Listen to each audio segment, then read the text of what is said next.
Diary of a Wimpy Kid, The Deep End, the international best-selling series, Jeff Kinney.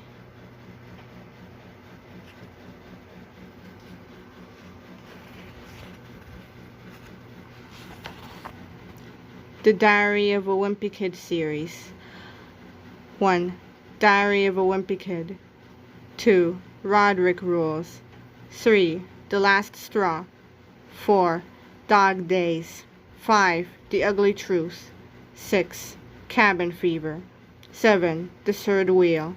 8. Hard Luck. 9. The Long Haul. 10. Old School. 11. Double Down. 12. The Getaway. 13. The Meltdown. 14. Wrecking Ball. 15. The Deep End. More from the Wimpy world. The Wimpy Kid Do-It-Yourself book. The Wimpy Kid Movie Diary. The Wimpy Kid Movie Diary. The next chapter. Diary of an Awesome Friendly Kid. Raleigh Jefferson's Journal. Raleigh Jefferson's Awesome Friendly Adventure.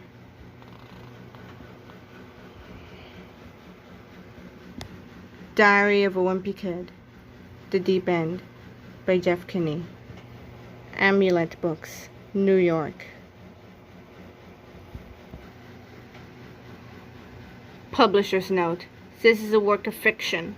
Names, characters, places, and incidents are either the product of the author's imagination or used fictitiously, and any resemblance to actual persons, living or dead, business establishments, events, or locals is entirely coincidental. To Ryan. August, Thursday. I love my family and all, but I don't need to spend 24 hours a day with them, 7 days a week. And that's exactly the way it's been around here lately. It's not just me who's getting tired of this either. We're all going a little nuts. And if things don't change soon, I think we're gonna go off the deep end. Kick. Mom says we've been cooped up for too long and we just need a vacation. But what we really need is a vacation from each other. That's not gonna happen anytime soon though, because we don't have any money. And the reason we don't is kind of a long story. Crunch. We've been living in Grandma's basement for 2 months, and I don't know how much long we can keep going like this. Mom says that one day we'll look back on this time and smile, but she's not the one who has to share futon with Roderick every night. The crazy thing is, Grandma's got plenty of room in her house, so I don't understand why our whole family has to stay in her basement.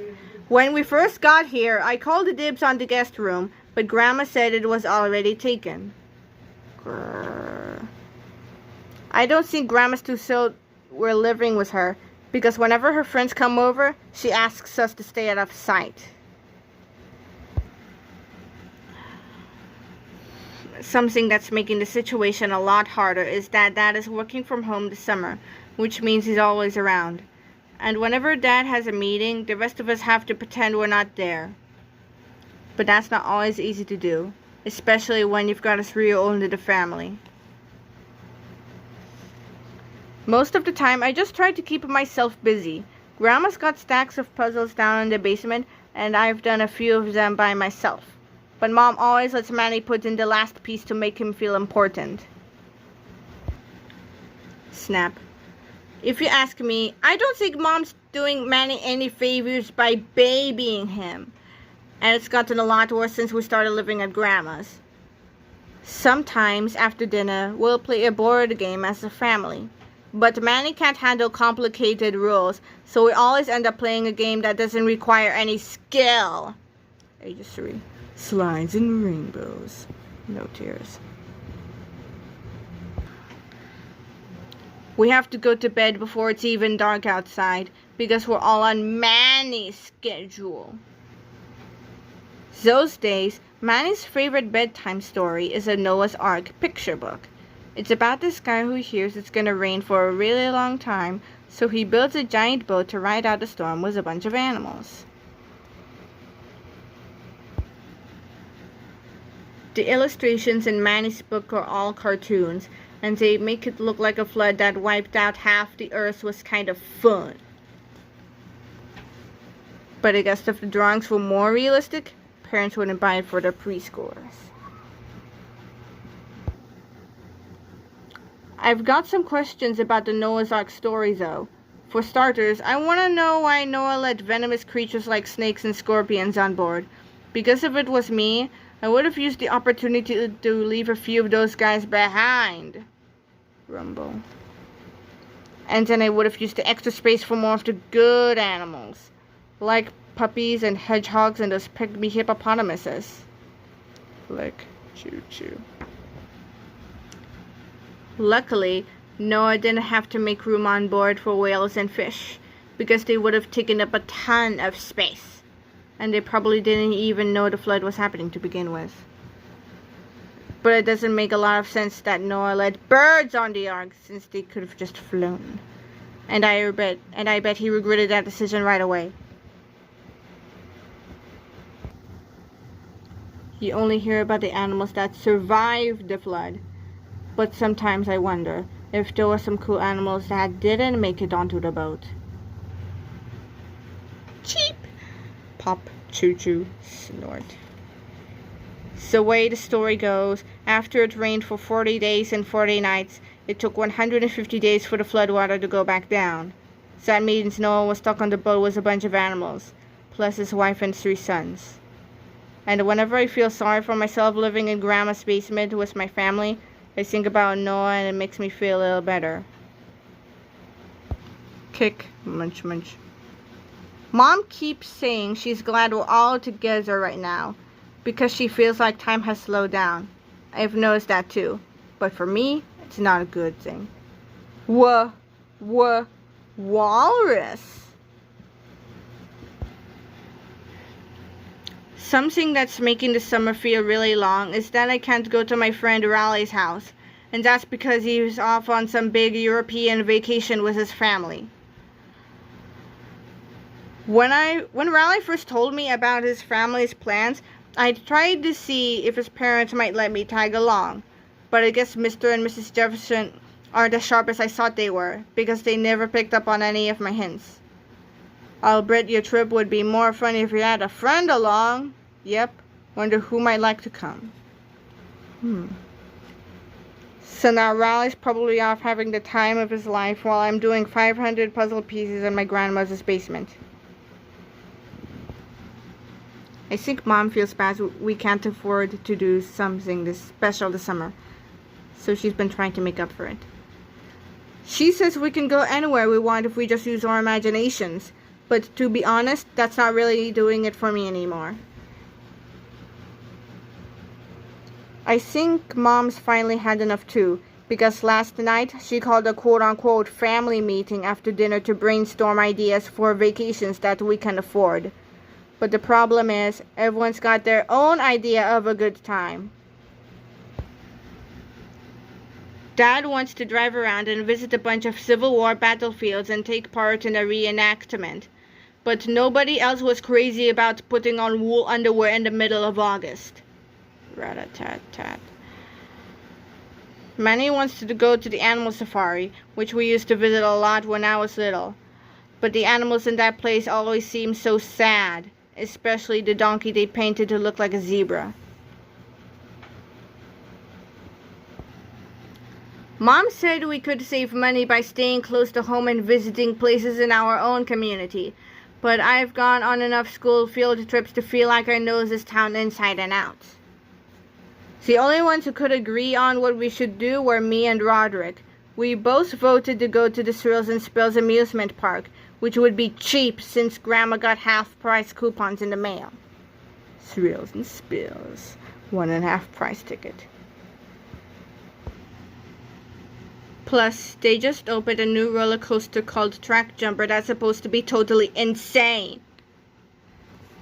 Mom said the rides at Thrills and Spills are too scary for Manny, So she suggested we go to Storybook Village, which has rides for all ages. But me and Roderick have had enough of Little Miss Muffet's mild ride for one lifetime.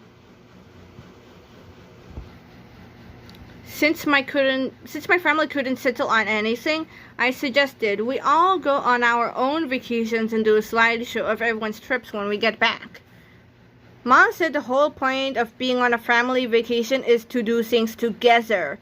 She says that one day us kids are gonna go our separate ways, and time's running out to make happy memories as a family. But believe me, for this family to make happy memories together, it's gonna take a miracle. Monday, we finally figured out a way we could afford to go on a family vacation this summer. On Saturday night, my great-grandmother, Gammy, called Dad and asked if he could get rid of Uncle Gary's camper, which has been parked in her driveway for the past 2 years. Apparently, Uncle Gary ran off to work as a rodeo clown, and she doesn't think he's coming back anytime soon. At first, Dad was mad, because he's always cleaning up Uncle Gary's messes. But Mom said the camper was the solution to our vacation problems. Mom said the reason vacations are so expensive is because staying in hotels and eating at restaurants cost a lot of money. She said the camper would take care of both of those things. Then Dad started getting excited. He said we could hit the open road and stop for the night whenever we felt like it, and we could cook for ourselves too. All I know is me and my brothers were so happy for the chance to get out of Grandma's basement that we probably would have agreed to anything. Mom says we'll have a lot of adventures along the way, and now I'm getting kind of excited about this trip too. In fact, I'm actually starting to feel a little bad for Raleigh, because while he's stuck in a boring museum on the other side of the world, I'm gonna be off doing something really wild.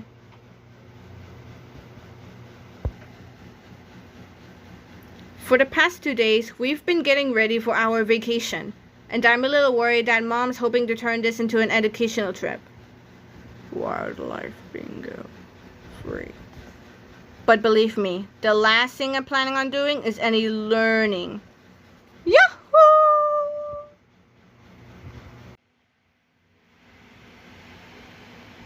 Wednesday. This morning, we went to the grocery store and stocked up on food for the trip. Then we went to the camping superstore to get everything else we're gonna need. I was pretty excited because we've never actually bought anything at the camping store before. Dad used to take me and Roderick there when we were little, but that was just to kill time on a Saturday morning.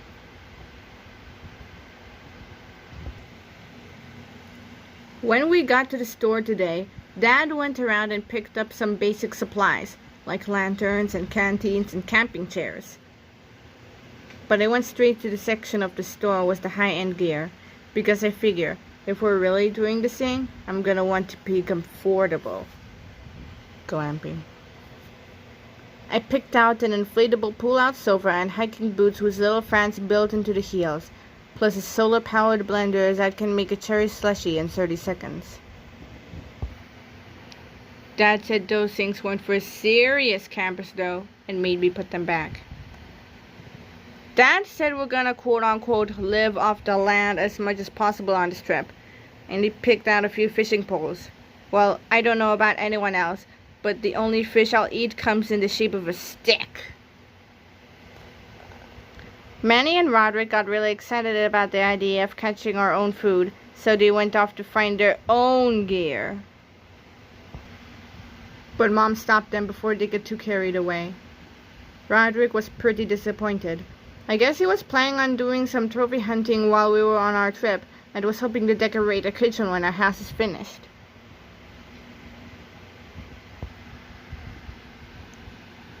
After Dad was done shopping, he was ready to check out. But I think Mom was nervous that we weren't getting the right kind of equipment, so she asked the sales clerk to look over our stuff and see if we had everything we needed. Well, this guy must have been a wilderness survival expert or something, because he had a lot to say, and none of it made me feel confident about going on a camping trip. The clerk said the number one thing we needed to worry about was bears, because there are a ton of them in the places we were going. But he said there were a few things we could do to protect ourselves, just in case. The clerk said the first thing we needed to remember was to always tie up our trash and hang it in a tree so it would be out of reach for bears. Then he said if we really wanted to be safe, we should buy a jug of wolf urine and spray it around our camp every night, because it scares bears off. I tried to imagine whose job it is to collect wolf urine, and I promised myself I'd start getting better grades in school so it doesn't end up being me. Glug, glug, glug. The clerk said the other thing we had to worry about was bugs like mosquitoes and ticks, so we should always put on plenty of bug spray.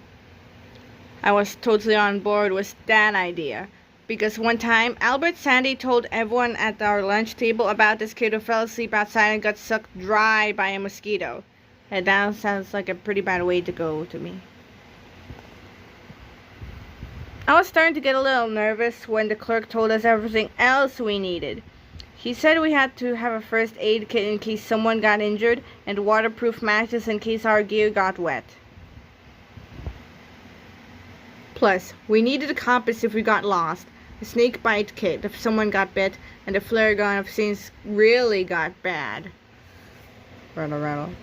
Whoosh! And by the time we checked out, I was a little shook up. And I have to admit, Grandma's basement didn't seem so terrible anymore. I think the guy at the camping store stressed Dad out, because after we paid for all the stuff, we kind of rushed out of there. And we were halfway home before realizing Roderick was missing and we had to go back. After that, we drove to Grandma's house to pick up Uncle Gary's camper. I guess Dad had thought it was pretty much ready to go, but it was a total mess inside. I remember Dad telling me that when Uncle Gary got his first car, he used to keep a bunch of garbage inside so no one would steal it. Well, I think Uncle Gary had the same idea when it came to his camper.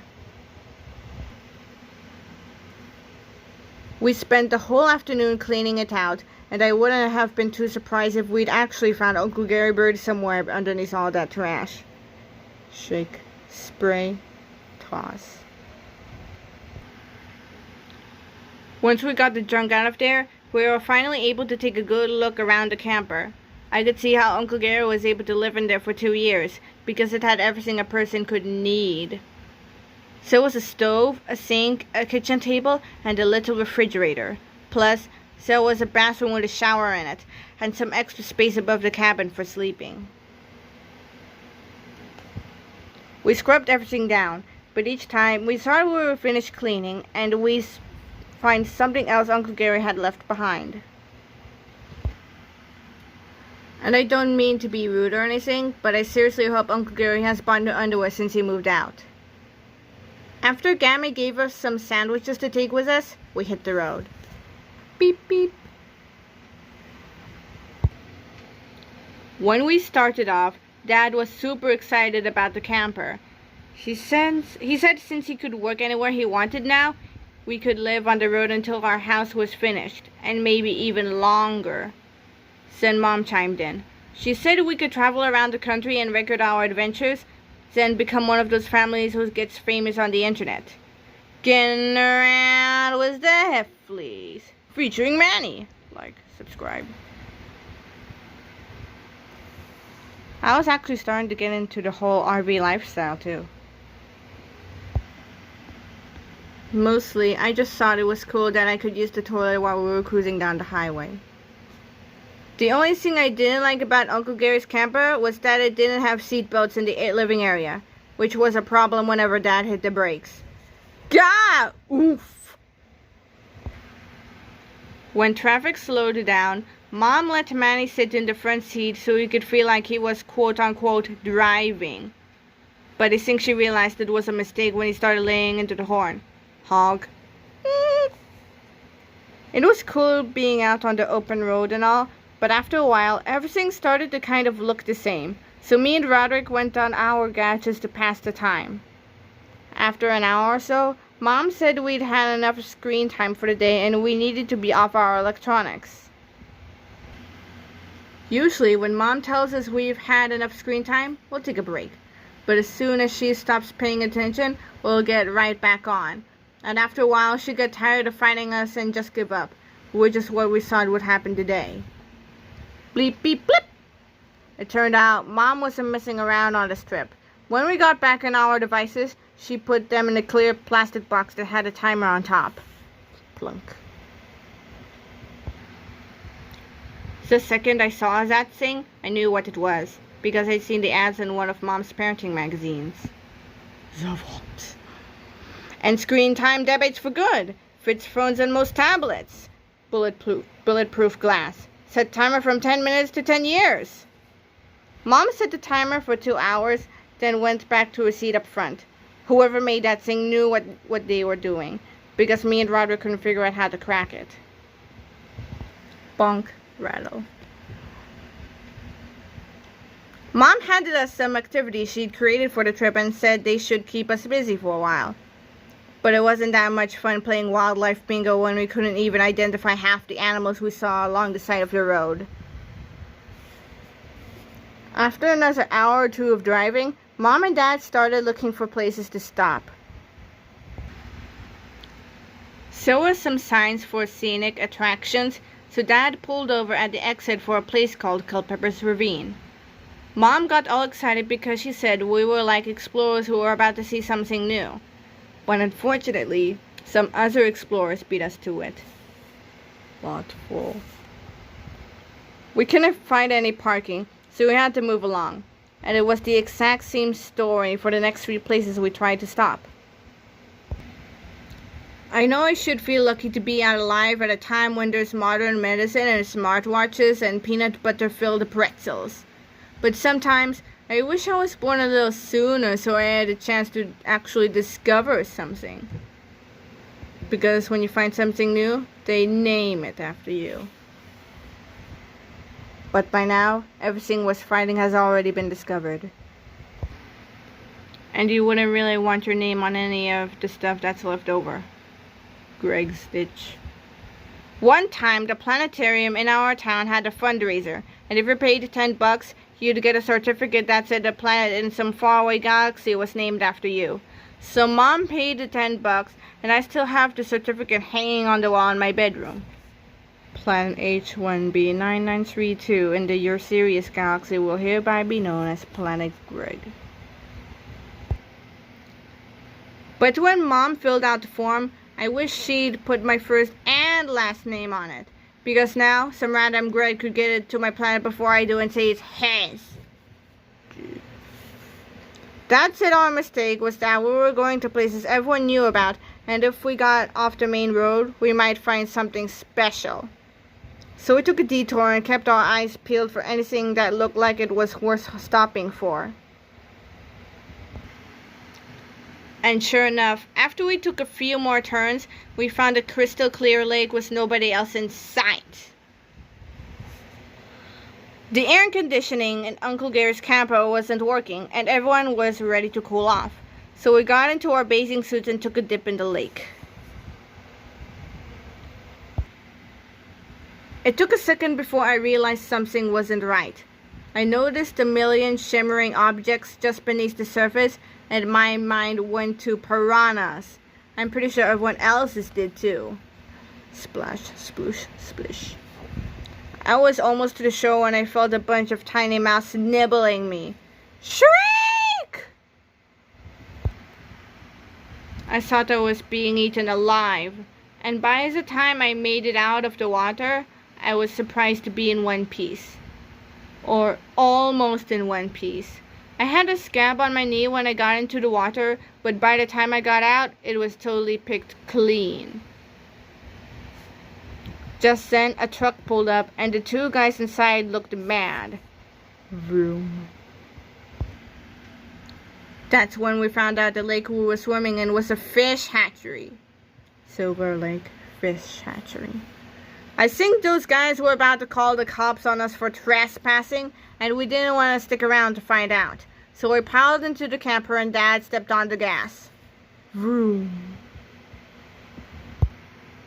The next time Mom makes fish for dinner, I'm definitely gonna check the package to see where they came from first. The crazy thing is, the fish hatchery wasn't the last place we got chased away from today. We tried parking the camper in the meadow so we could get out and enjoy the view while we ate, but it turned out to be somebody's farm. We finally found a field that didn't look like it belonged to anyone, so that's where we stopped for the night. The sleeping situation wasn't great. The kitchen table converted into a bed, which is where Mom and Dad slept. I wasn't crazy about the idea of eating breakfast off the spot where Dad slept in his boxer shorts. I had to share the loft above the cabin with Roderick, which wasn't much of an improvement on our deal in Grandma's basement. The only person who had any space to himself was Manny. He turned one of the cabinets in the kitchenette into a little apartment, and his setup was actually pretty sweet. Click. While Mom and Dad were getting ready for bed, I found out a major downside of the camper. The bathroom walls were paper thin, and with the engine off, you could hear everything happening in there. And trust me, no kid wants to hear his mother's bathroom noises. Burble, burble, splorb. I can't hear anything that's happening right now. La la la la.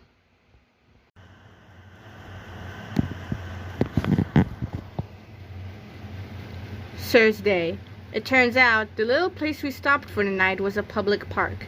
Little League practice started first thing in the morning, and we were parked right over the bridge's mound. Song. Whiz. Smack. Luckily, we were able to take off before some kid broke a taillight with a line drive.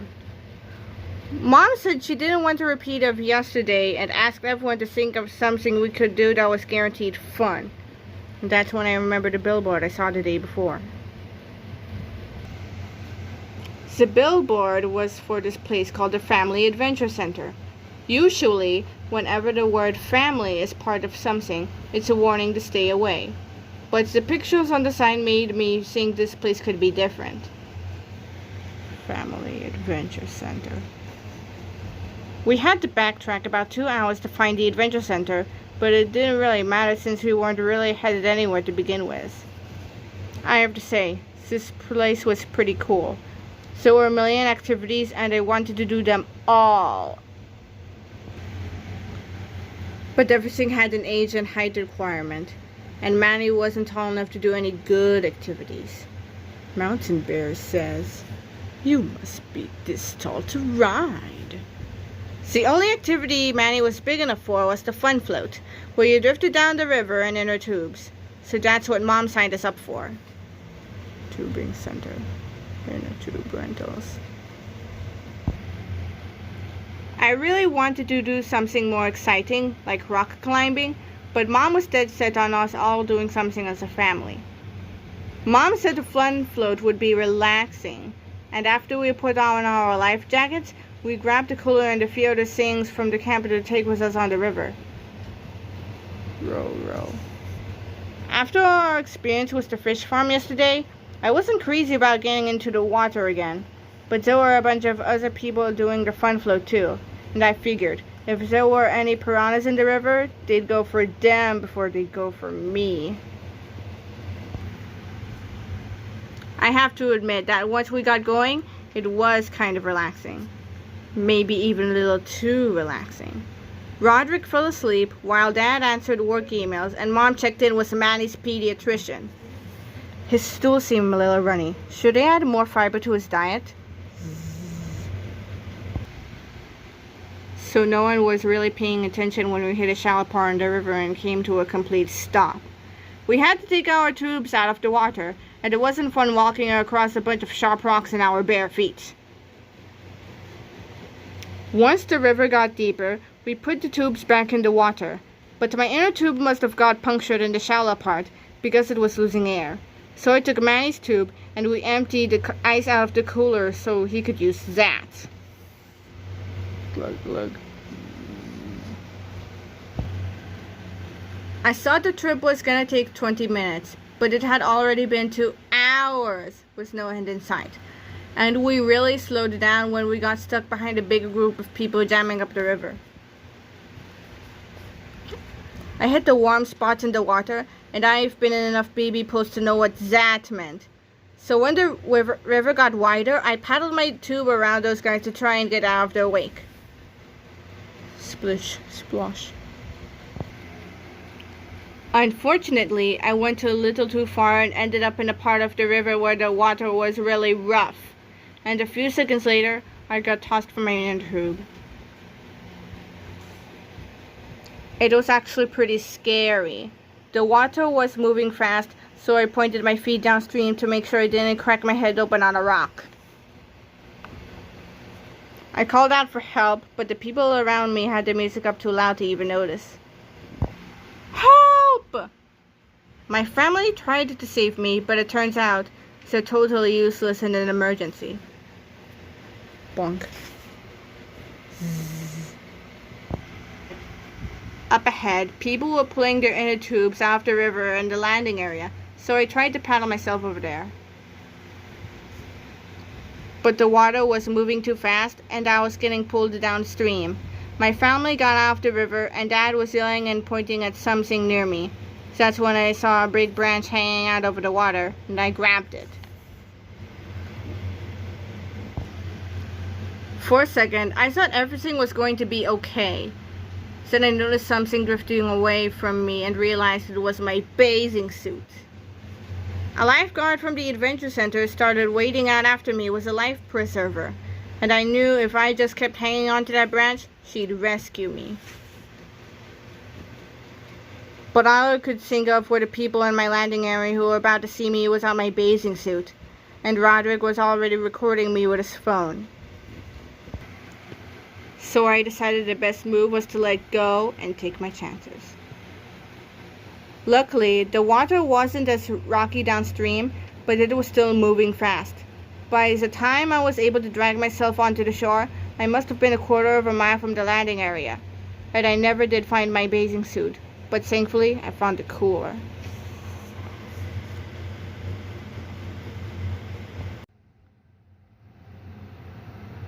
Friday. Last night, everyone in my family agreed that our trip was off to a pretty terrible start, but we couldn't decide what to do next. I thought we should just admit this trip was a mistake and go back to Grandma's, but Dad said we couldn't turn around now because we hadn't done any actual camping yet. Dad said there was a national forest a few hours away, and if we camped there, we could stay in one place for the rest of the trip and relax for a change.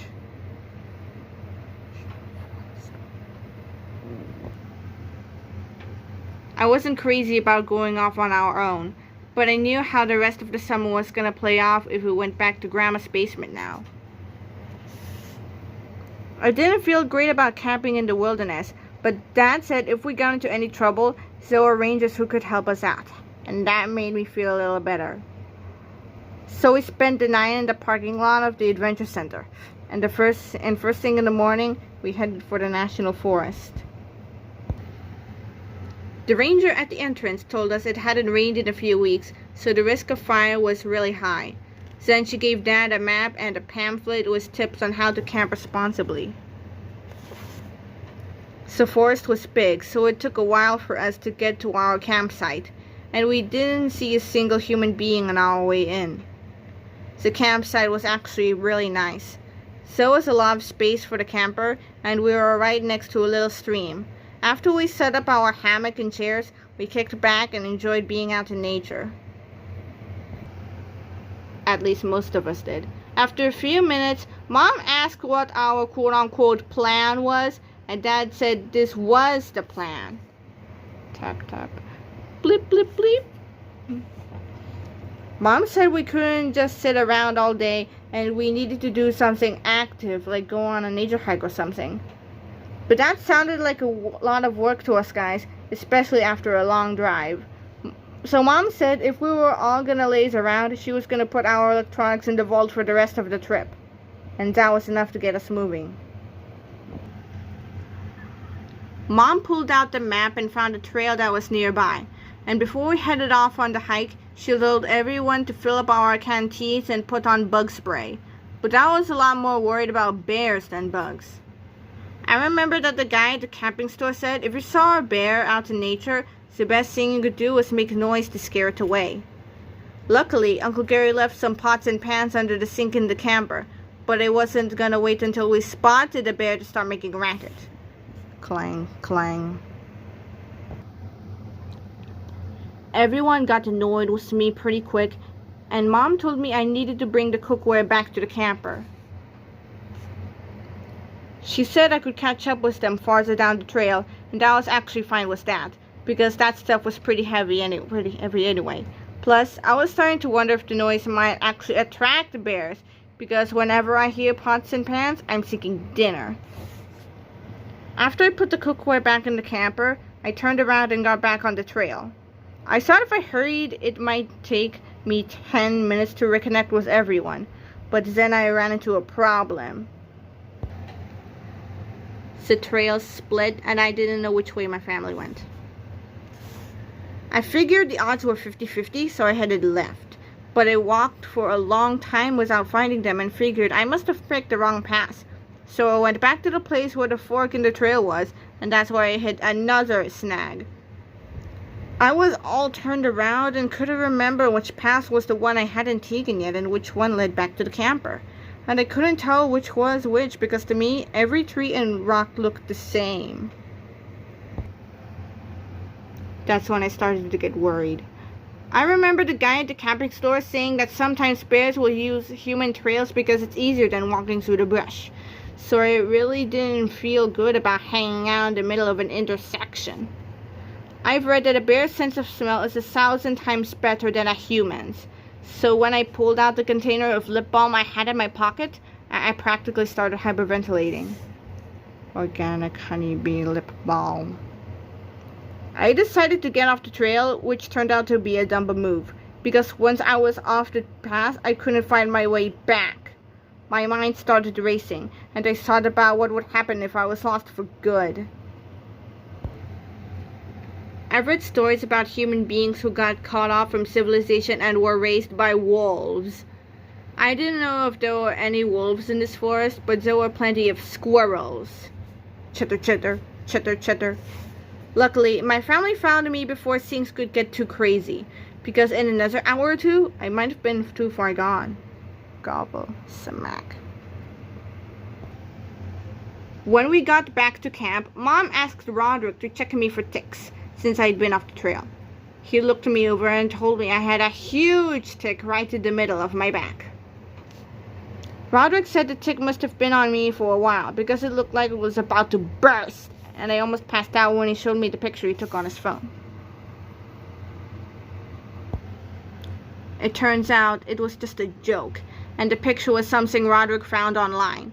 But even after I knew it was a joke, I still felt like something was in the middle of my back for the rest of the day. Mom said everyone should take a shower, since it had been 2 days and we were starting to stink. Roderick went first, and he was in there for at least half an hour. So when it was my turn, there was no hot water left. Scream! Fled. Dad checked the propane tank and said it was empty, which meant it was cold showers from now on. No one was happy about that, especially Mom. I noticed it was really starting to smell in the bathroom, so I told the dad. He said the reason it stunk was because we hadn't emptied out the sewage tank yet.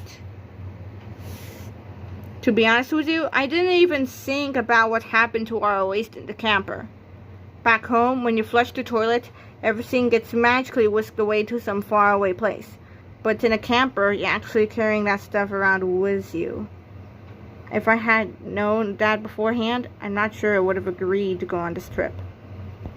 Slosh. Now I was starting to worry about what happened if the tank overflowed. So today, whenever someone looked like they needed to go number 2, I tried to talk them into taking it somewhere else. I guess I should be grateful we live in a time when toilets even exist. Roderick told me that the guy who invented the flushing toilet was named Thomas Crapper. And I don't know if that's true or if it's another one of his jokes. If it is true, I hope that guy made a ton of money. Because I wouldn't want a body function named after me. Yo, I'm gonna take a Greg! Dad got a fire going and cooked some beef stew. he was gonna serve baked beans to go with it, but Roderick left the can too close to the fire, and that was the end of that. Blam. After dinner, we tied up our trash and hoisted it in a tree with a rope, like the guy at the camping store told us to. I figured if any bear was smart enough to get at our trash, then they deserved to have it.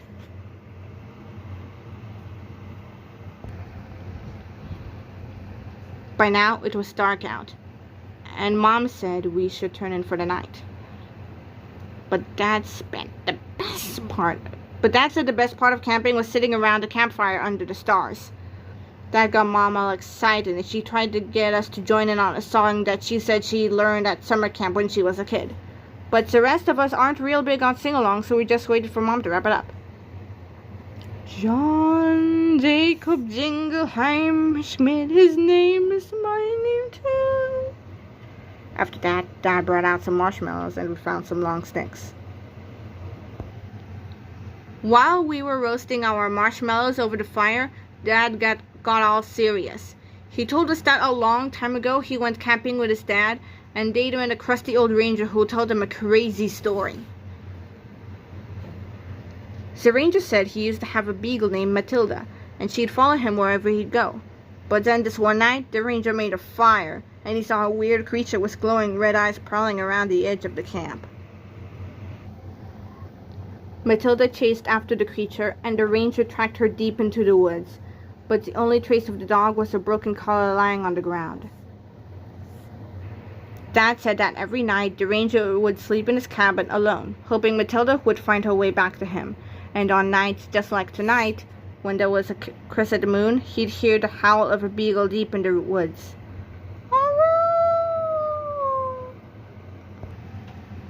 Mom wasn't happy with Dad for telling that story because Manny seemed really shook up. And to be honest, I was a little spooked too. Then I heard a sound coming from deep in the woods that made my heart stop. For a split second, I thought it was the ghost of Matilda. But then I realized Roderick was missing, and the whole thing was one big joke Dad and Roderick were playing on the rest of us. But it kind of backfired, because when Roderick howled, Manny jumped, and that's how Dad ended up with a flaming marshmallow stuck to his knee. Fling. Shriek! I think Dad was about to dive in the stream to put out the fire, but luckily Roderick remembered where we kept the fire extinguisher. Whoosh. Mom started giving Dad a lecture about why you should never scare people, but she got caught off by weird noises coming from the forest. At first, I thought it might be another joke, but the look in Dad's and Roderick's eyes told me it wasn't. Snuffle, grunt. Whatever was out there sounded big and was coming our way, so we piled into the camper and locked the door behind us. Sure enough, it was a bear. But it wasn't after our trash. It was after the baked beans. Lick, lick. Once the bear was done licking the beans off the camper, it wanted more. And I wish I could say we stayed calm, but I'd be lying. Scream! Slobber. Dad climbed into the driver's seat to get us out of there, but the keys were by the fire. And when the bear started rocking the camper, I thought it was over for us. I guess Manny did too, because he managed to scramble out of a window and get up on the roof. And he brought the flare gun with him. Whoosh.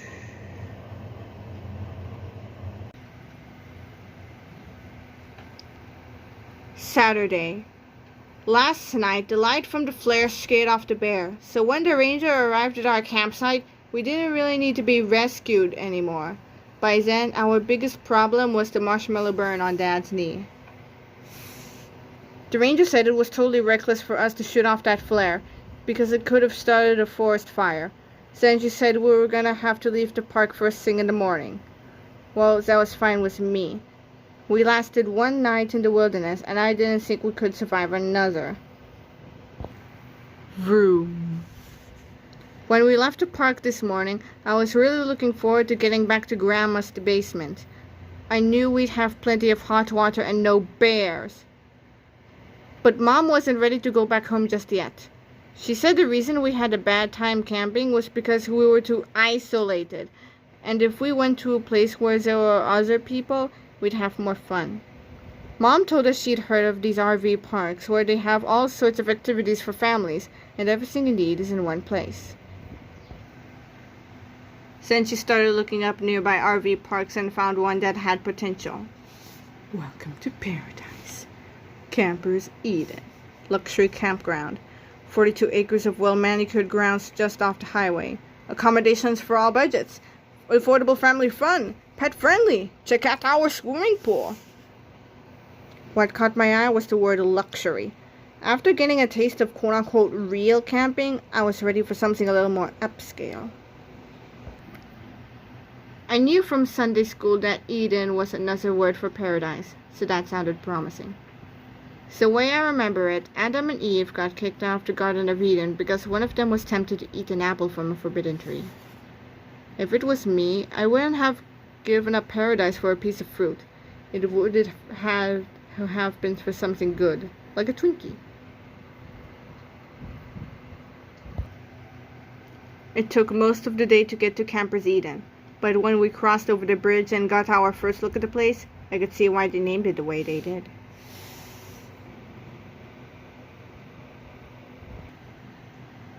We pulled up to the lodge and went inside, where a staffer told us about all the awesome stuff they had at the campground, like a game room and a pool and horseshoe pits, plus a lake with canoes and kayaks. There was also a bathhouse where you could take a hot shower, which was the thing Mom was most excited about. What I liked was that each campsite had its own sewer hookup. The inside of our camper was starting to smell like a monkey house, and I was really looking forward to our sewage tank getting flushed out. Mom told the staffer we'd like a campsite with a lake view, but the woman told Mom that people booked those way ahead of time, and that the only spots left were in the economy lot. Highway, laundromat, main lodge, camp store, bathhouse, deluxe campsites, pool, snack shack, game room, horseshoe pits, recreation field, economy sites. I guess Mom was focused on that hot shower, so she said we'd take whatever they had. And after we paid up for the week, we drove our camper down the hill to find our site. The farther down the hill we went, the smaller the campsites got. And when we found our spot, Dad could barely fit the camper onto the concrete pad. After we parked, Mom unloaded the camping chairs while Dad tried to figure out how to flush the sewage tank. I wanted to be as far away as possible when he got that process started, so I told Mom and Dad I was going to go off and explore the campground.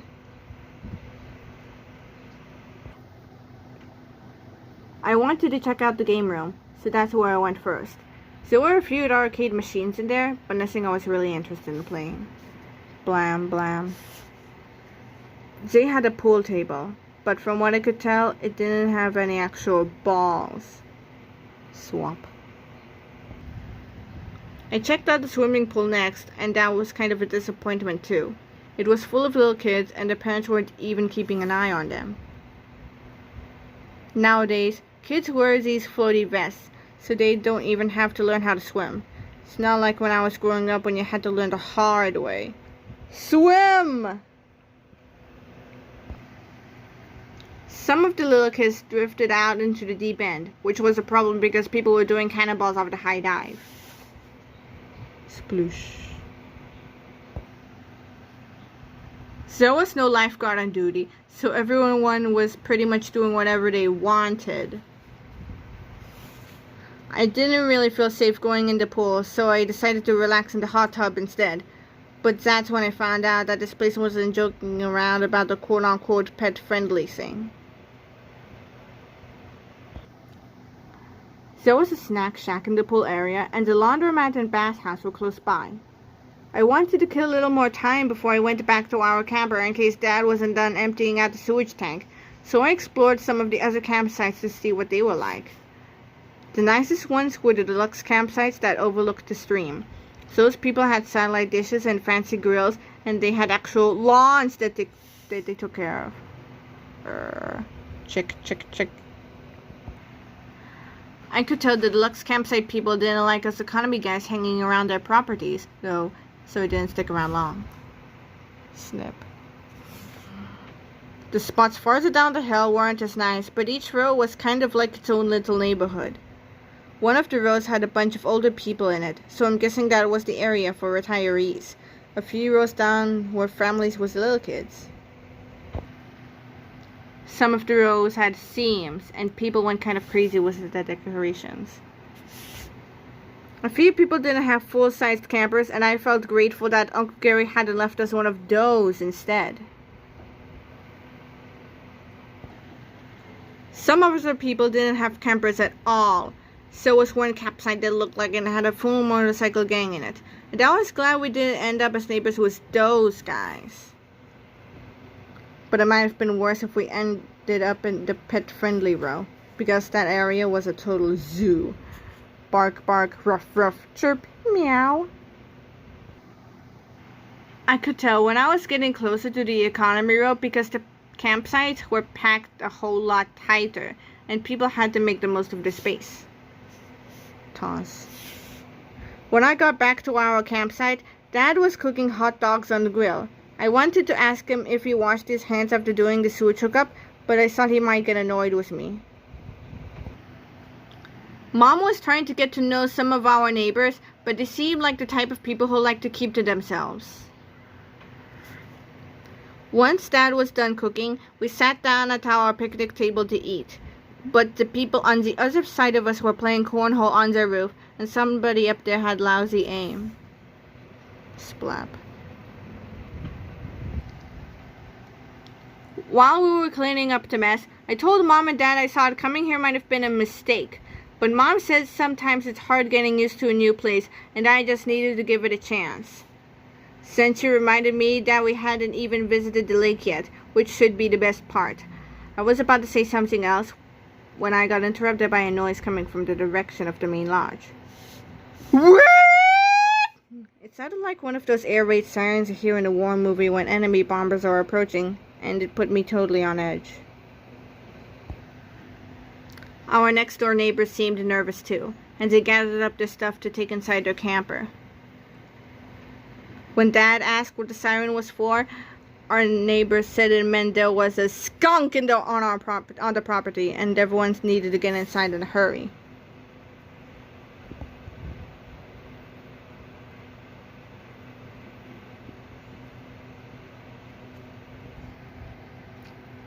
Well, that was enough to get us moving. We shut our door and peeked out of the window while we waited. Sure enough, a few minutes later, a skunk came sniffing around our campsite. Shuffle. It got up on the picnic table, and when it started eating our hot dogs, there was nothing we could do but watch. Gobble, gobble. Once the skunk was done eating, it left. After a while, the sirens stopped and everyone came back outside. And even though the skunk was gone, the whole campsite smelled terrible. Sniff. Dad said the reason it smelled so bad was because there's some sort of chemical in the skunk's glands that people can smell from a mile away. And he said if you got sprayed by a skunk, it would be 1,000 times worse. He said the best thing you could do if you ran into a skunk was to back away slowly, because a skunk will only spray a person if it feels like it's cornered or threatened. Sonny said you know you're about to be sprayed if a skunk stands on its front legs and wiggles its butt, but by then it's probably too late. Chitter, chitter. Roderick said that a skunk spray doesn't just smell bad, it's flammable too. I don't know if that's true or if it's just another one of his lies.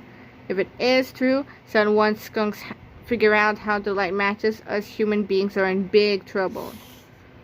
Foom. When God created the animals, He gave them all cool stuff to defend themselves with, like shells and talons and claws. But then when the time came to create people, all the good ideas are used up. Good luck. I guess God made up for it by giving us big brains, but if it was up to me, I probably would have gone with squirrels. I figure if something as small as a skunk could scare off predators by smelling bad, then maybe it could work for me. And that's why I decided I'm not going to shower until I finish high school. I probably should have told Mom my plan though, because all it did was remind her that I skipped taking a shower today. So now she's making me take one first thing tomorrow morning. Sniff, sniff, blip, blip, blorp. Luckily, we had a few extra hot dogs in the camper and Dad cooked them over the fire. But I kept thinking about that skunk. So I was already a little jumpy when all of a sudden we got sprayed. Whoosh. But it wasn't a skunk that sprayed us. It was one of our neighbors. Apparently, 9 is quote-unquote lights out at camp, and I guess people around here take that pretty seriously. So we turned in for the night, but it didn't really sleep. Because like I said before, those economy campsites were packed together tight.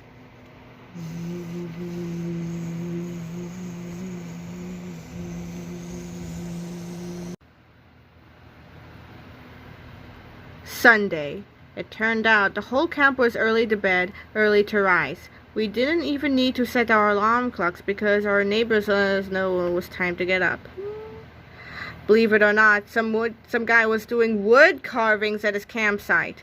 I wanted to give him a piece of my mind, but when I saw the chainsaw, I figured maybe I could let it slide this one time.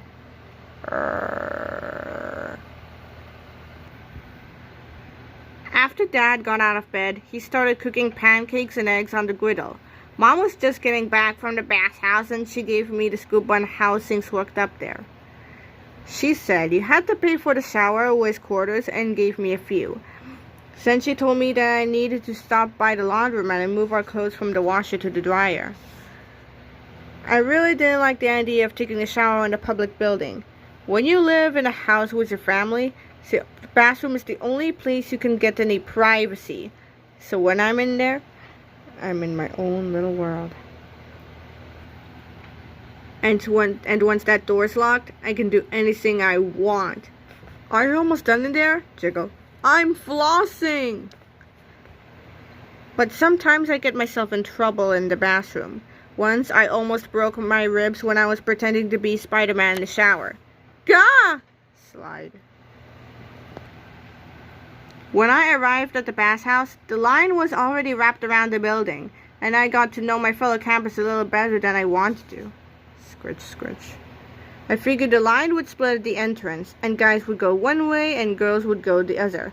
But it turns out this place doesn't have those kinds of boundaries. I found out the reason the wait was so long was because there were only 3 shower stalls inside. When it was finally my turn, I put the quarter in the coin slot on the stall door, and Dad got the shower going. The hot water felt good, especially since I hadn't had a hot shower in a few days. But I couldn't really enjoy it since the stalls only went so high. I closed my eyes and tried to pretend I was by myself. But that was kind of hard to do when the person in the next stall started getting chatty. Is that raspberry silk shampoo? Sniff, sniff. I decided to wrap things up and get out of there. But the shower stopped before I had a chance to rinse the shampoo out of my hair. Ding! It turns out 1 quarter only paid for 3 minutes of hot water. I tried to hand the next person in line a quarter to put in the slot, but I couldn't get his attention. Dig, dig. So I stepped out of the shower to put the coin in myself. But I guess that was just the opportunity this guy was waiting for. Zip. And what really stunk was when he started using my shampoo. Rattle, rattle. I didn't feel like getting in an argument with a naked guy, so I left.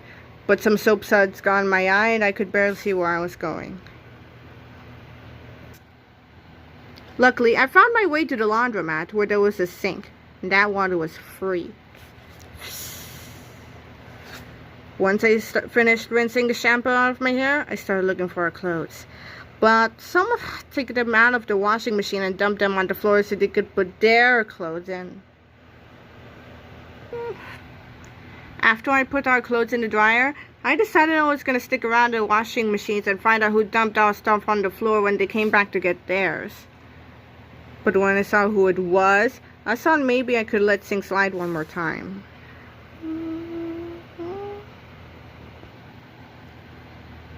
When I got back to our campsite, all I wanted to do was crawl back into bed.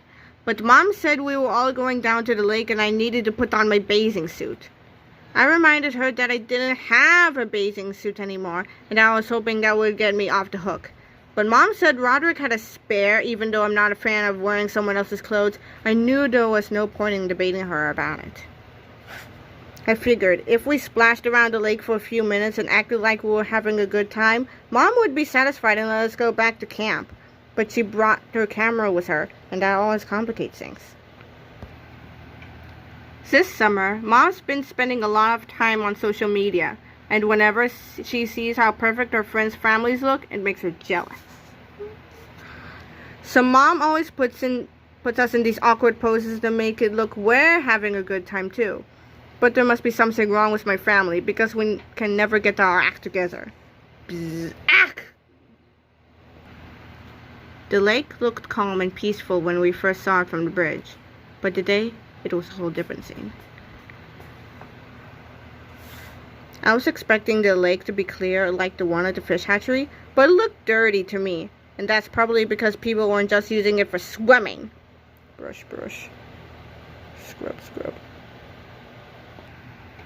I thought people were acting kind of nuts at the pool yesterday, but at the lake it was at a whole different level. So was a rope swing attached to a big tree that went out over the water, but it wasn't planning on using that thing unless it rained for a few days first. So was some rafts floating in the middle of the lake, and I thought about grabbing one, but I changed my mind when I saw how people were using them. Oof! So was a ramp at the bottom of a big hill by the lake, and I couldn't tell what it was for. But my question got answered when some kid launched himself into the water inside a tractor tire. Mom wanted us all to swim, but I was still pretty scarred from my last experience in a lake. Plus, I don't trust any water when I can't see through. So was something weird sticking up in the middle of the lake, and I pointed it out to Dad. He said it was probably just a branch, but it didn't look like a branch to me. And when you can only see a part of something, could be anything. Nobody else was in the mood to swim either, so we put our stuff down on the ground. But it turned out the lake shore isn't the same as a beach shore, and within a few seconds, we were sinking in the muck. Pat, pat. Mom said we weren't going back to our campsite until we did something fun. There was a canoe tied up to the dock, and she said we should take it out on the water. I was fine with being on top of the water, so long as we didn't have to go in it. We took turns getting into the canoe, which wasn't as easy as I thought it would be. I stayed low, just like Dad told me to. Roderick didn't though, and we almost capsized while we were still tied to the dock. Step. Gah! After we were all in the canoe, we put on life jackets and paddled out on the water. But some people swimming nearby seemed like they were in a hurry to get out of our way.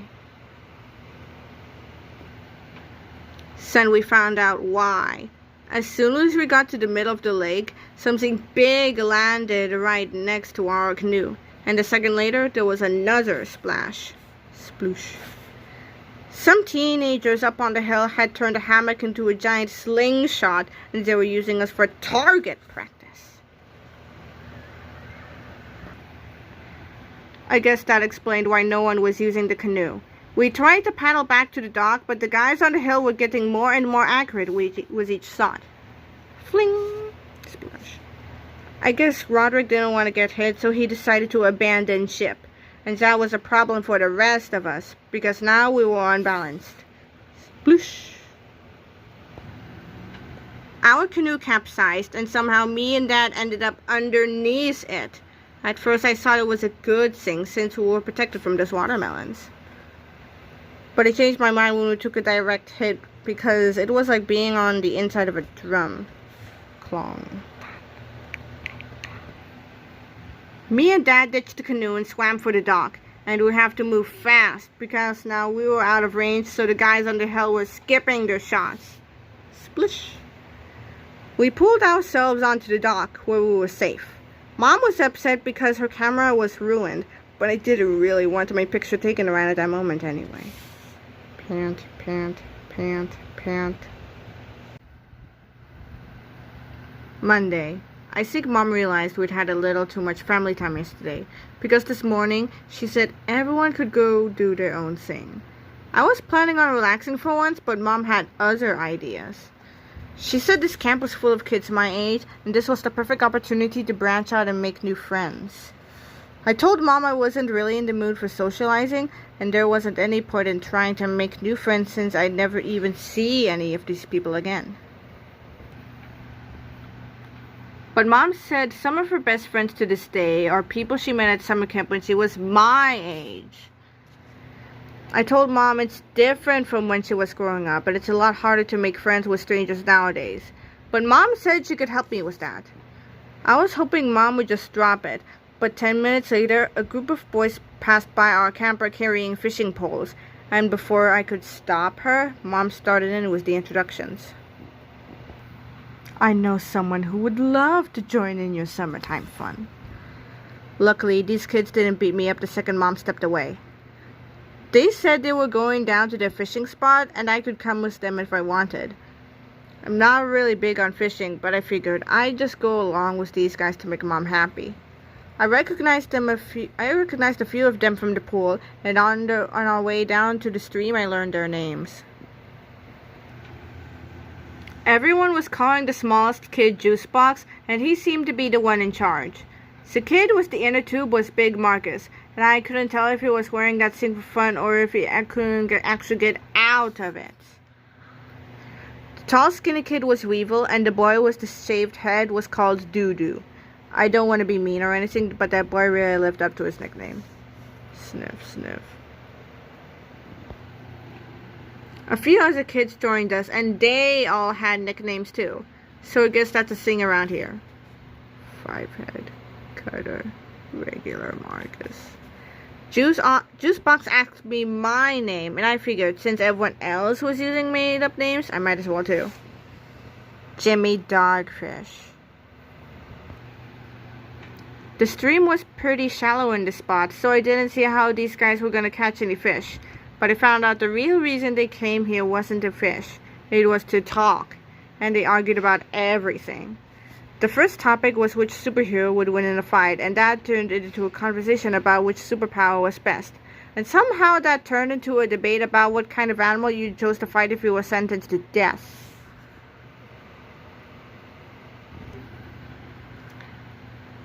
Then they got in an argument about whether it would be better to fight a person with the head of a shark or a shark with the head of a person. And the guys were split down the middle on that one. The conversation got pretty heated and then it got physical. I didn't want to get hurt, so I tried to stay out of the way. Swap. But just like that, it was over, and everyone acted like nothing happened. I was starting to get nervous hanging around a bunch of guys who like to settle things with their fists, and I told them maybe I should be heading back. But Juice Box said that since I was the new kid around here, it was their job to show me the ropes, and I decided to go along with it, mostly because I didn't want Doo-Doo putting me in a headlock. Correct. Go. But it turns out, these guys have been coming here for years, so they knew all the ins and outs of the place. They knew how to get a free bag of pretzels from the vending machine at the lodge, the exact time the delivery truck came to resupply the camp store, and where you needed to be when they threw out the day-old donuts. Plus, they knew where all the cute girls on camp were staying and when they each ate lunch. These guys were big pranksters too. Weevil found a half-filled bottle of shampoo on the ground, and that gave Juice Box an idea. He took us around the back of the bathhouse to the wall on the other side of the shower stalls. As soon as the person near the window finished rinsing the soap suds out of his hair, Juice Box squirted more shampoo on his scalp. Squirt. The guy lathered up his hair again, and once he finished rinsing it, Juice Box was there with another squirt. After a couple more rounds of this, the guy started going crazy. Yarr! Scrub, scrub, scrub, scrub. But when he heard Cutter laugh, we were busted. And it was the last guy we should have been messing with too.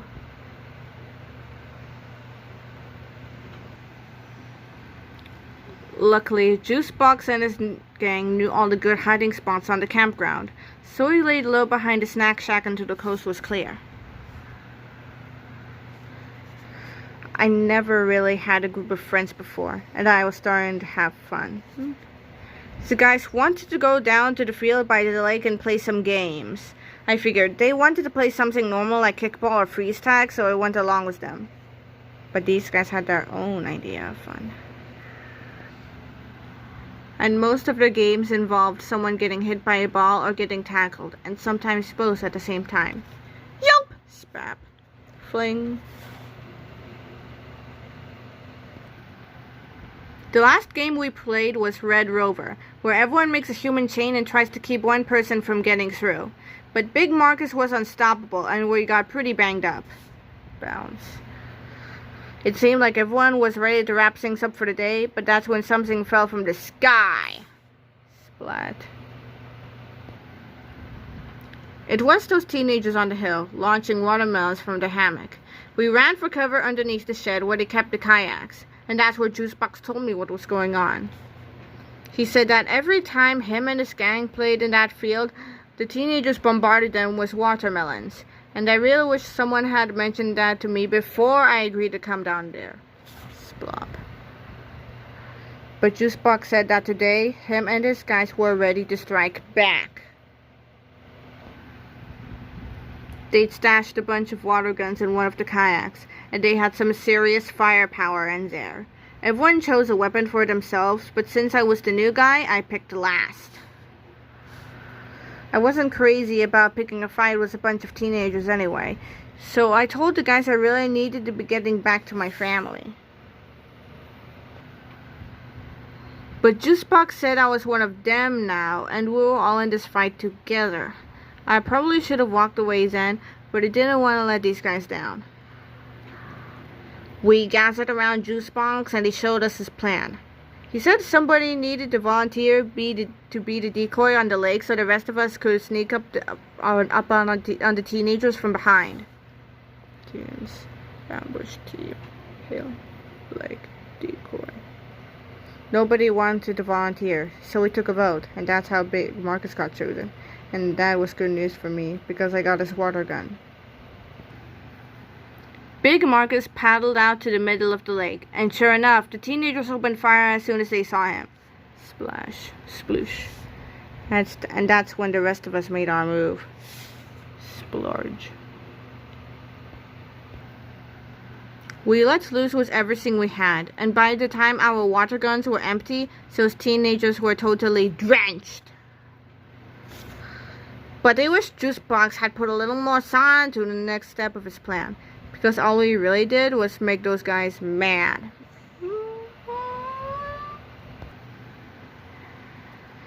They chased us past the main lodge, and we turned the corner at the laundromat.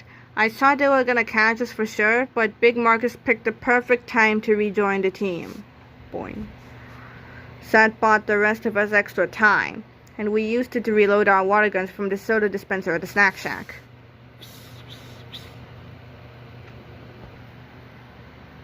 Cutter grabbed a few squeeze bottles of ketchup and mustard for some extra firepower.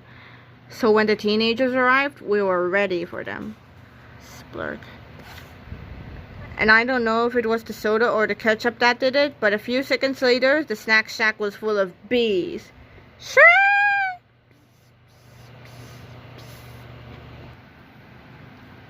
We ran to the hiding spot we used early in the day and took a minute to catch our breaths. Everyone was in the mood to celebrate, but Juicebox seemed worried. He said those teenagers would be coming for us, and that the camp director was going to be mad we made a mess at the snack shack. Curtis said we should make a pact that if one of us got caught, nobody would rat anyone else out, and everyone seemed to like that idea. But it got complicated when we started talking about what the penalty was for breaking the pact, because everyone had a different idea of what that should be. Big Marcus said that if you broke the pact, then you had to go through the pool noodle gauntlet, which sounded pretty harsh to me. Swag, swag. Regular Marcus said that if one of us snitched, that person needed to wear his underwear on his head for a whole day. Some people wanted to take it even further. Fivehead said it had to be your dad's underwear, and he had to walk past the pretty girls' campsites at lunchtime. Then the guys got into an argument about whether the underwear should be clean or dirty, and things got physical again. But I was actually glad, because it gave me the opportunity I needed to slip away.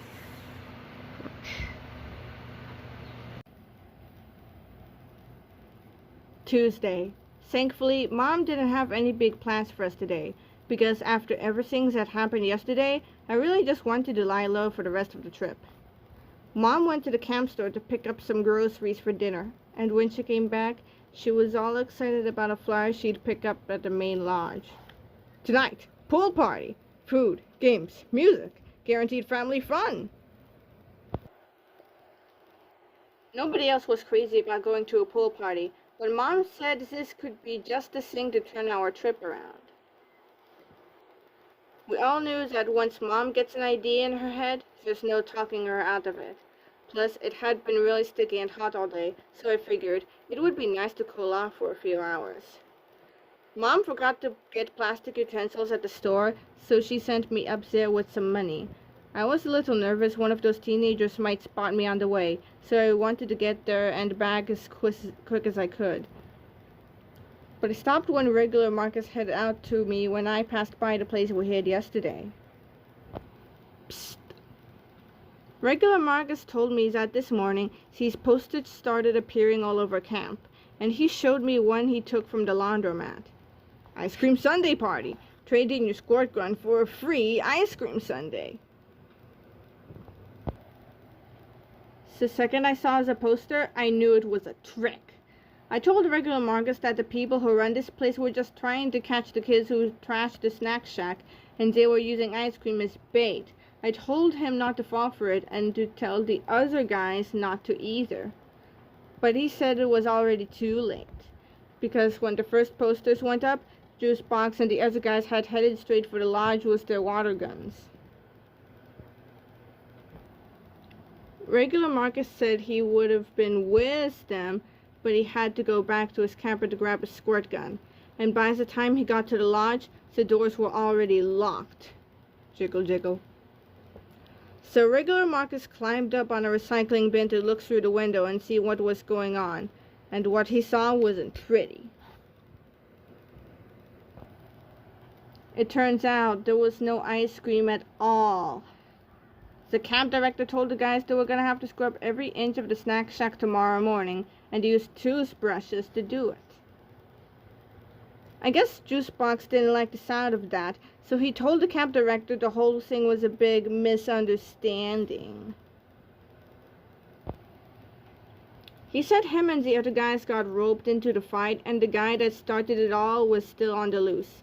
And when the camp director asked him the name of the quote-unquote ringleader, Juicebox threw the new guy under the bus. Jimmy Dogfish. But I guess the camp director wasn't convinced, because after he let the other guys go, he made Juicebox walk door to door with him to find this Jimmy Dogfish character. I really didn't want to be there when they reached my camper, so when I got back to our campsite, I told everyone we needed to eat quick so we could get to that party. I figured the pool might be the one place on the campground where I was actually safe, but once we got there, I realized I was wrong about that.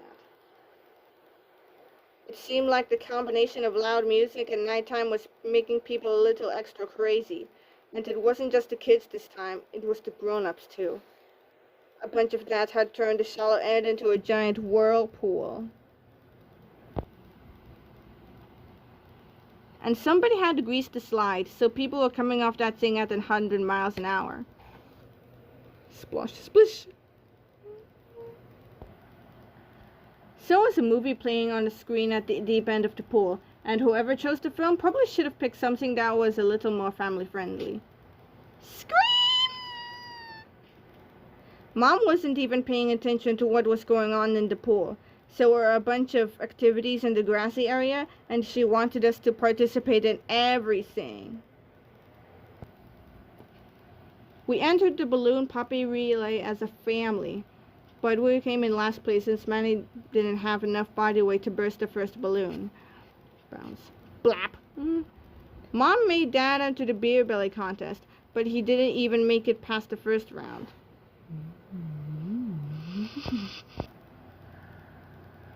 Manny entered a hot dog eating contest on his own. I had no idea that boy could pack so much food away. Me and Roderick competed in a dizzy stick relay race, where you had to spin around a baseball bat 5 times, then tag the next person on your team. But we were playing against 2 guys who had just finished the hot dog eating contest, so things got a little messy. Blick. Mom tried to get me to enter a mother-son dance contest with her, but there wasn't enough money in the world to get me to agree to that. I entered the pie eating contest because I thought I might actually win, but they held it at the same time as the belly flop contest, and my seat was the one closest to the pool. Sploosh. Speaking of the belly flop contest, too many contestants got on the diving board at the same time, and it wasn't built to carry that much weight. Krieg. Scream! After the party activities wrapped up, Mom talked us all into getting in the water for a quick family swim. The pool was crowded and nobody was really doing any swimming anyway. It seemed like the only people having fun was the ones on rafts. But the rafts were all taken, and it didn't look like anybody was willing to give one up. So Mom spotted a giant empty inner tube in the middle of the pool. That thing was so big it must have been an airplane tire or something. So we all swam out to it before someone else took it for themselves. The tire was so huge it was almost impossible to get into, but with a little teamwork, we finally did it. Once we all got on, we found out why that thing was empty to begin with.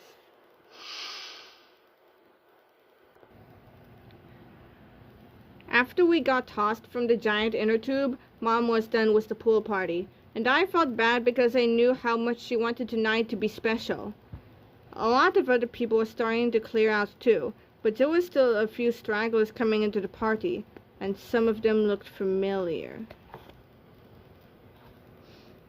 The rest of my family got out of the pool, but I decided to stay put.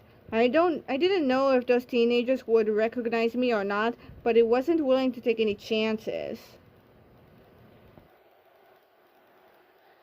There was still a lot of people in the pool, so it wasn't that hard to stay hidden.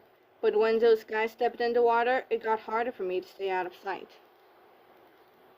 And my situation got a whole lot worse when the next 2 people showed up at the party.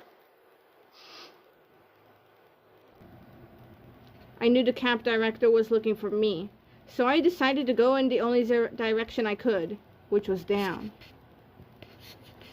I went to the bottom of the pool and sat there, and I planned on staying down there as long as it took.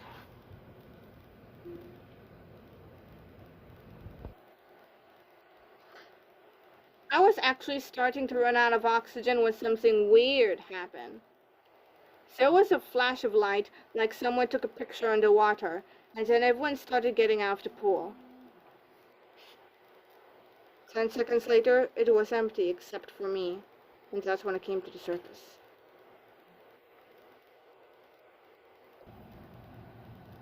The first thing I noticed was the rain, which was really coming down. Then lightning flashed across the sky, and that explained why everyone was in such a hurry to get out of the pool.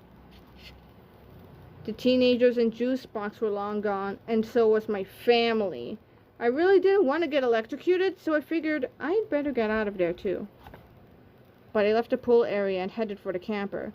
But in the dark and the rain, it was hard to see where I was going. There was a huge crash of lightning, and it sounded it might have hit something nearby. Crack. Then the air raid siren on top of the lodge cranked up, which made everything even more stressful. I realized that if I stayed outside much longer, I was gonna get burnt to a crisp. But nobody in any of the deluxe campers would let me inside. Pound, pound. I finally made it to our camper, and when I opened the door, my whole family was already there. Pant, pant. Mom said she'd Mom said she thought I'd run ahead to the camper when the rain started, and it was a miracle I was okay. To be honest with you, I felt the same way. That storm came at the perfect moment, and I almost felt like it was the work of a higher power. Or maybe it was just one big cosmic joke.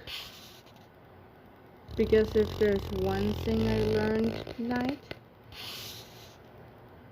it's that God has a sense of humor. Cheddar, cheddar. Wednesday. If you've ever wondered what it's like to be sprayed by a skunk, I can tell you from first-hand experience. It feels like you've gone blind and your eyes sting like crazy. Gasp. Wheeze! Sputter. Ack! Gag. So you have to flush them out with water, if you're lucky enough to have any nearby. Blink, blink. Blub, blub, blub. Rub, rub. Once your vision improves, you start to notice the smell, which is like a mix of rotten eggs and roadkill. And you don't just smell it, you taste it. But trust me, the best thing is to not get sprayed in the first place. One of the books we bought at the camping store had a chapter on what you should do if you got sprayed by a skunk. But it wasn't that helpful, since we couldn't get any of the ingredients until the store opened in the morning. You've been skunked. Getting sprayed by a skunk is no laughing matter, but if it happens to you, here's what you can do to remove the smell. Fill a bathtub with 10 pints of 3% hydrogen peroxide, 20 tablespoons of baking soda, and 10 teaspoons liquid dish soap. Bathe, rinse, lather, and repeat as necessary. We knew we couldn't go to sleep smelling like skunk, so we tried to find something to cover up the odor. Luckily, there were a bunch of ketchup and mustard packets in one of the drawers, and we rubbed the condiments all over ourselves. Manny found a bottle of Uncle Gary's cologne between the seat cushions, but that stuff smelled almost as bad as the skunk. Squirt. Spritz. We all had a terrible night's sleep, and when we woke in the morning, we realized it wasn't just us that stunk. It was everything inside the camper, too. So we emptied the whole thing out, and it was pretty clear we were gonna have to throw almost everything away, especially our food. Mom gave me money and sent me up to the camp store to get the skunking supplies and some groceries. But on my way up there, I could tell something wasn't right. By the time I got to the store, all the food was gone, and the shelves were practically bare. I was lucky there was still some hydrogen peroxide and baking soda left, because if I'd got there a few minutes later, somebody probably would have scooped them up too. I tried to ask someone what was happening, but I guess the ketchup and mustard weren't doing their job covering up the skunk smell. After I paid for my stuff and left, I ran into Doo-Doo, who didn't seem to even notice the way I smelled. He told me the reason people were acting crazy was because last night the bolt of lightning struck the bridge leading to the campground, and one section of the bridge was totally destroyed. He said the truck that brings supplies couldn't get onto the property, which explained why everyone was snapping up everything at the store. But now I was the one who was panicking, because if nobody could get in the camp, that meant nobody could get out either. I ran back to tell Mom and Dad what was going on, but by then our neighbors had woken up, and apparently they weren't crazy about the skunk smell. Whir. I filled Mom and Dad in on the bridge situation. Mom said the most important thing was that we didn't panic, because that never helps. And she said that what we should be focused on right now was getting rid of this odor. The skunking instructions said to pour the baking soda and hydrogen peroxide in a hot bath, but it's not like there were a bunch of bathtubs on the campground, so we used the next best thing. And it turns out dogs don't like the smell of skunk either. Whimper. We must have soaked in the hot tub for an hour, but in the time it took to scrub our bodies and our clothes clean, things at camp had gone totally off the rails. It started with the water. When the camp store ran out of water bottles, people used the Spygard by the main lodge to fill up their containers. Some people took more than they needed though, and the well ran dry. Glub, glub, glub. So then people got water from wherever they could find it. Gulp, gulp.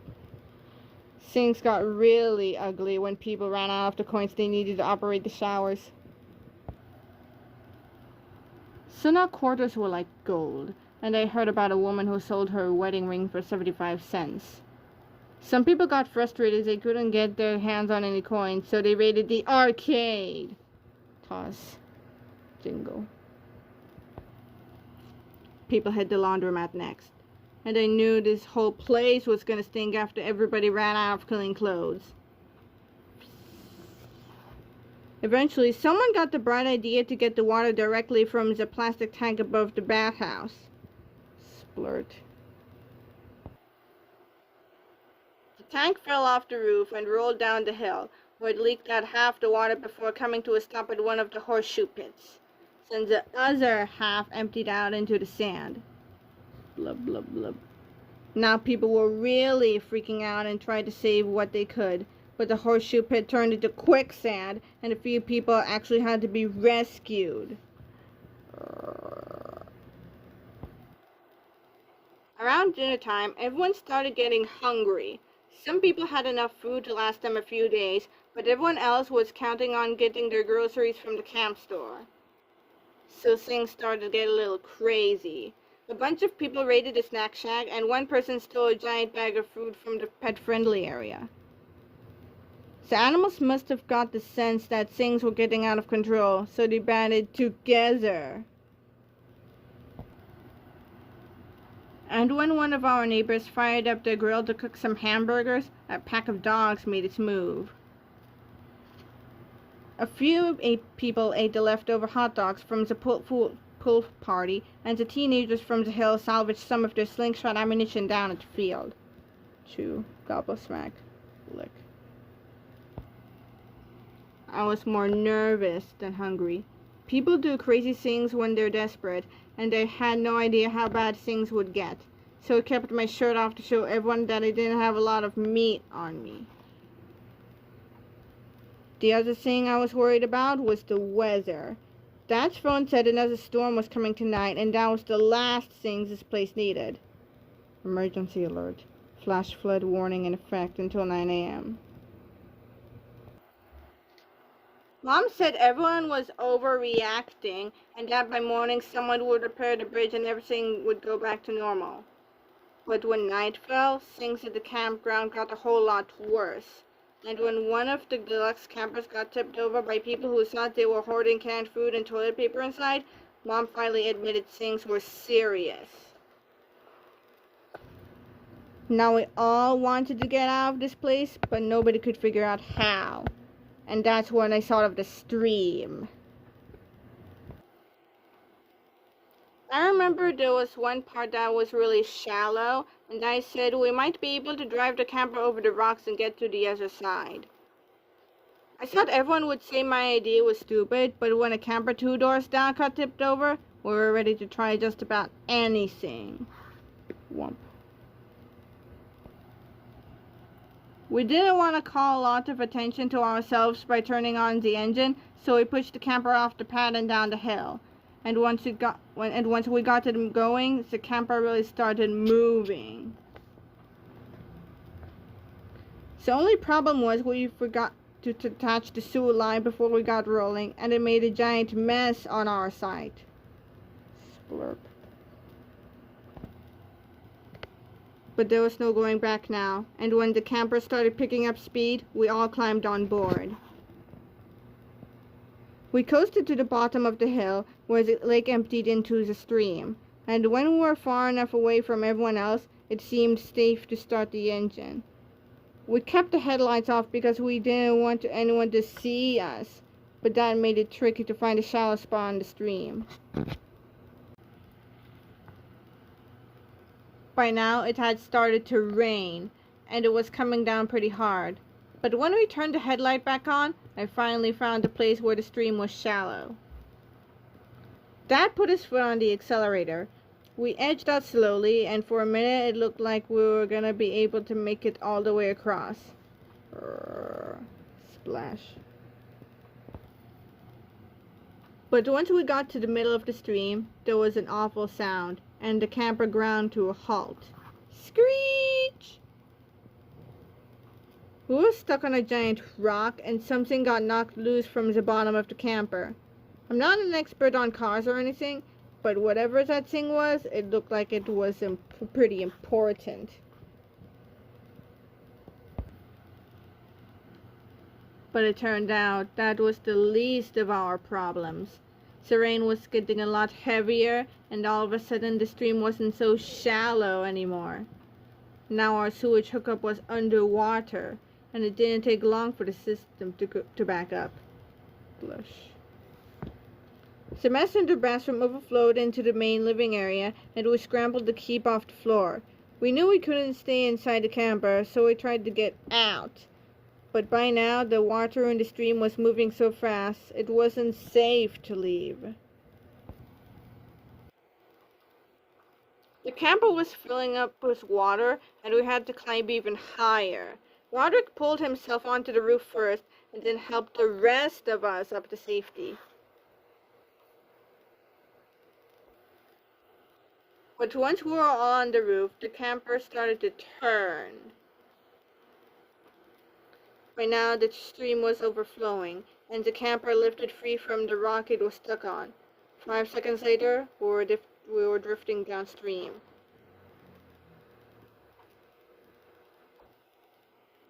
We were headed right for the bridge, and if we had stayed where we were on the roof, that thing would have taken our heads off. That's when I noticed that some of the seat cushions from the kitchen had floated outside the side door. I jumped first, and everyone else followed my lead. Sploosh. The only person who didn't jump was Manny. He had climbed back down into the camper and was sitting in the driver's seat. The rest of us were freaking out because the camper was about to hit the bridge. But at the last second, Manny pulled the wheel hard to the right, and the camper started to turn. And when it reached the bridge, the camper snapped into place like a puzzle piece. Snap. Manny wasn't finished, though. He grabbed something out of the glove compartment, then he shot off the flare gun for the second time this trip. Even though it was still raining hard, the flare lit up the sky. A few minutes later, we saw headlights coming our way. At first I thought people were coming to rescue us, but when they got to the bridge, they just kept going.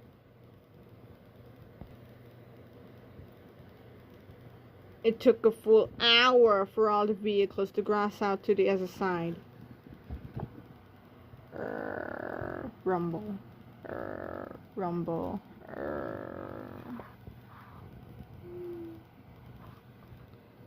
And when the very last motorcycle drove over the bridge, the only thing we could hear was the rain. Saturday. After the campground emptied out, we were the only ones left. With all the people gone, we were finally able to enjoy ourselves. And for once, Campers Eden lived up to its name.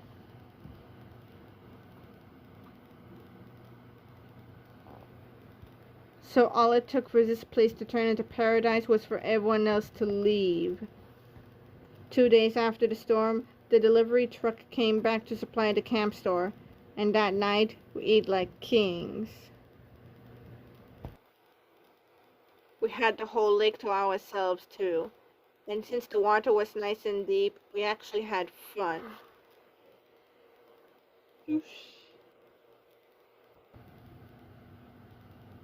I don't want to be corny or anything, but we actually did make a few happy memories during our stay.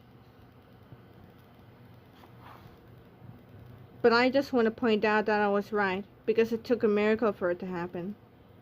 I'm not sure we needed to go through all that drama, though. So maybe the next time we do something as a family, we can stick with something boring, like mini golf. I'm really looking forward to telling Riley about my vacation when I get back, but I'll probably leave out the parts that weren't so great. And I might change a few other details here and there. I guess you should never let the truth get in the way of a good story. Correct.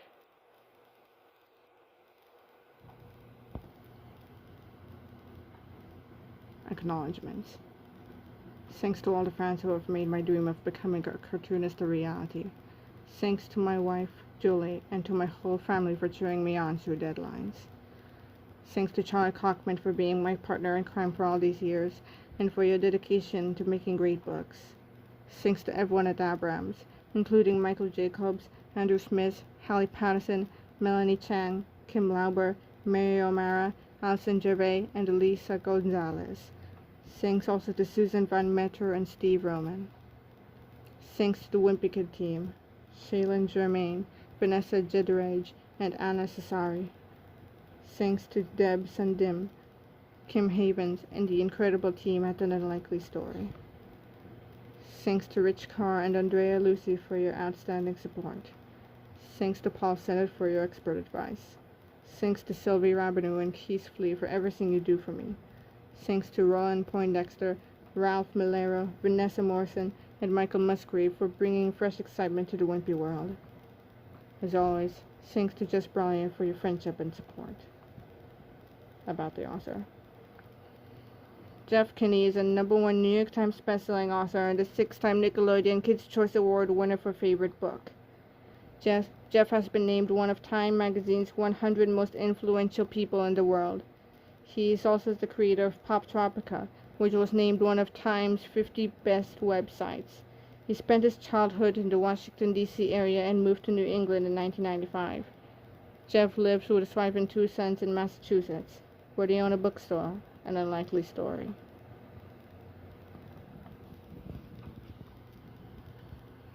When Greg Heffley and his family hit the road for a cross-country camping trip, they're ready for the adventure of a lifetime. But their plans hit a major snag, and they find themselves stranded at an RV park that's not exactly a summertime paradise. Things only get worse for the Heffleys when the skies open up and the water starts to rise, making them wonder if they can save their vacation, or if they're already in too deep. Amulet Books, an imprint of Abrams, amuletbooks.com, at Abrams Kids, printed in USA. Wimpykid.com, at WimpyKid, US $7.99, ISBN 978-1-4197-5547-7, 50799, 978-1419-755477.